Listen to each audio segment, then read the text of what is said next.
जय माता दी। नमस्ते, मैं हूं धर्मेंद्र कुमार मिश्रा और आप देख रहे हैं हमारे यूट्यूब चैनल। आज हम इस वीडियो में करवा चौथ व्रत कथा की चौथी कहानी को सुनेंगे। तो चलिए कथा को शुरू करते हैं। एक वणिक के परिवार में 7 बेटों की बहुएं थी। 6 बहुओं के पीहर वाले बहुत धनी थे और बड़े पूरे परिवार के थे। छोटी 7वीं बहू के परिवार में कोई भाई बहन नहीं था तथा वह बहुत गरीब भी थी। इसी कारण 6 बहुओं के पीहर से बहुत सा दान दहेज आया था और उसके पश्चात भी उसके भाई जब तब बहुत सा सामान भी लाते रहते थे। इस तरह परिवार में उन 6 बहुओं का बड़ा मान सम्मान था। छोटी बहू का घर का सारा काम काज करती थी, किंतु सभी उसकी बुराई करते थे। प्यार उसके सास ससुर भी नहीं करते थे और उसे खरी खोटी सुनाते रहते। एक दिन छोटी बहू घर से अकेली निकल पड़ी और बियावान जंगल में जाकर जोर जोर से रोने लगी। आज करवा चौथ व्रत का दिन था। उसकी जेठानियों ने घर से करवा चौथ व्रत के लिए उसके भाई करवा और सौभाग्य को की सामग्री की पिटारियां लेकर आए थे। छोटी बहू के घर में कौन था जो उसके लिए कुछ लाता। इसी से वह दुखी होकर जंगल में रोती हुई बिछड़ने लगी। एक नाग उसके रोने को सुन रहा था। वह अपने बिल से निकलकर उसके सामने आया और मनुष्यों की बोली में पूछने लगा, बहन तुम क्यों रो रही हो? आज तो करवा चौथ का व्रत का दिन है, हंसी खुशी व्रत करो। छोटी बहू पहले तो नाग को देखकर डर गई, फिर साहस करके बोली, आज करवा चौथ व्रत का दिन है। सब बहुओं के भाई आज करवा और बहुत सा सामान लेकर आए हैं। मेरे पीहर में कोई नहीं है जो मेरे लिए करवा और सामान लाता। काश मेरा भी कोई भाई होता तो मेरे लिए करवा लाता। यह सुन नाग को दया आ गई और बोला, बेटी तुम अपने घर जाओ, शायद तुम्हारा कोई मुंह बोला भाई घर पर करवा लेकर आए। यह सुन छोटी बहू घर आकर संतोष से सब कामों में लग गई। कुछ देर बाद एक मनुष्य आया और छोटी बहू की सास से बोला, मैं तुम्हारी छोटी बहू का भाई हूँ। उसके बचपन में ही मैं बाहर जाकर रहने लगा था, अब घर आया हूँ। आज करवा चौथ है, मैं उसके लिए करवा और सुहाग पिटारी तथा कपड़ा लाया हूँ। सास ससुर और बड़ी बहुएं उसे लाते हुए बहुमूल्य सामान को आंखें फाड़ फाड़ कर देखने लगी।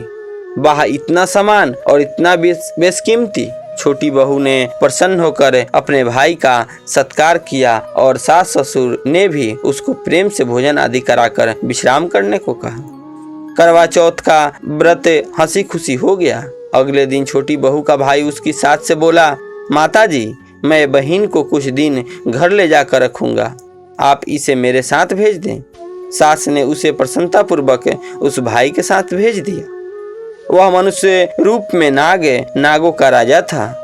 वह उसे ससुराल से अपने महल में लेकर आया और बोला, बहन तुम जितने दिन रह सको यहाँ हंसी खुशी रहो, अपनी इच्छानुसार खाओ पियो और सारे महल में मर्जी हो वहाँ घूमो, लेकिन यह ख्याल रखना कि सामने वाली नाद का ढक्कन उठाकर कुछ देखना नहीं। छोटी बहू भाई के महल में आराम से सो रही थी, आराम से रह रही थी। एक दिन जब भाई कहीं गया तो उसने नाद का ढक्कन उठाकर देखने का विचार किया।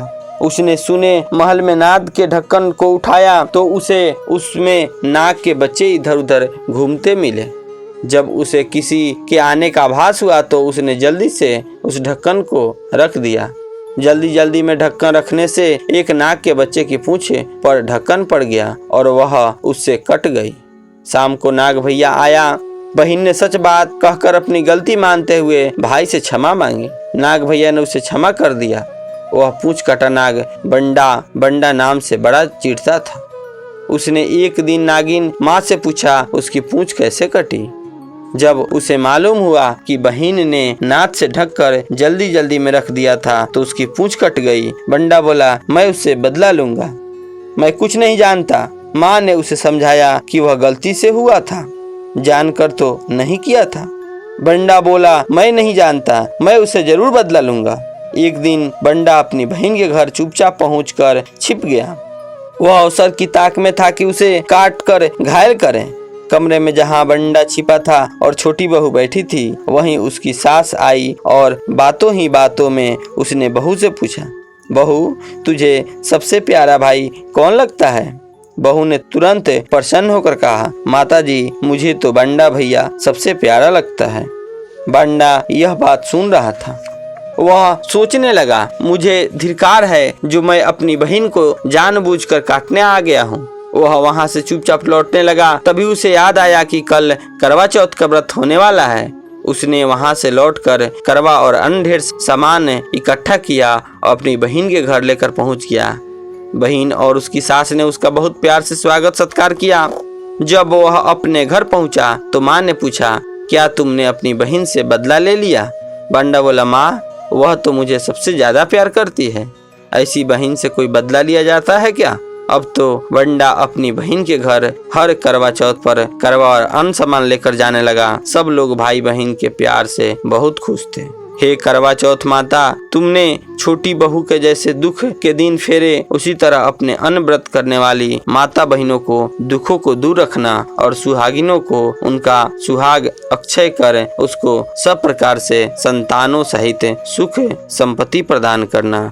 जय माता दी।